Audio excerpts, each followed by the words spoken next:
Hi friends అందరికీ నమస్తే. ఈ రోజు అయితే నేనైతే చాలా రోజుల తర్వాత వంకాయ బజ్జీ వేసాను. ముందుగా అయితే ఇప్పుడు శనగపిండి వేసుకున్న తర్వాత దాంట్లో అయితే కార్న్ పౌడర్ తీసుకొని లైట్గా అయితే కారం కూడా వేసుకొని కారంతో పాటు అయితే లైట్గా అయితే సరిపడినంత సాల్ట్ అయితే వేసుకుందాం. దేనికోసం అంటారు ఇదంతా చెప్పేది నేను.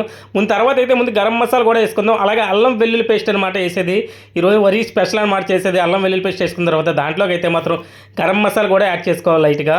ఈ గరం మసాలా యాడ్ చేసుకున్న తర్వాత దాన్ని మొత్తం అయితే లైట్గా అయితే వాటర్ వేసుకొని కలుపుకోవాలి. వాటర్తో పాటు లైట్గా కొంచెం ఆయిల్ కూడా వేసుకోవాలి, మరీ ఎక్కువ హీట్లో కాకుండా. ఇప్పుడు మొత్తం దాన్ని పేస్ట్లా చేసుకొని కలుపుకున్న తర్వాత వంకాయ బజ్జీ అనమాట. వంకాయ చీలికలు అనమాట. వంకాయని మొత్తం స్లైస్ కింద చీలికలు తీసేసుకోవాలి.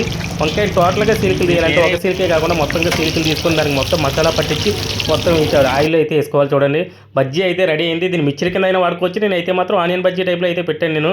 ఇప్పుడు దాన్ని అలా చేసి దాంట్లో ఉల్లిపాయ పెట్టుకుని గార్లిక్ చేసుకుని దాన్ని అయితే పేపర్ వేసుకుని అయితే తినడానికి అయితే ట్రై చేస్తాను. వంకాయ బజ్జీ ఇది ఎలా ఉంటుందో టేస్ట్ అని చూద్దామని ట్రై చేస్తాను. బజ్జీ ఫైనల్గా అయితే మాత్రం నిమ్మకాయ ఫుల్గా పిల్లేనేమో కొంచెం అయితే పులుపుగా ఉంది. ఫైనల్ అయితే బజ్జీ అయితే చాలా బాగుంది. Please subscribe.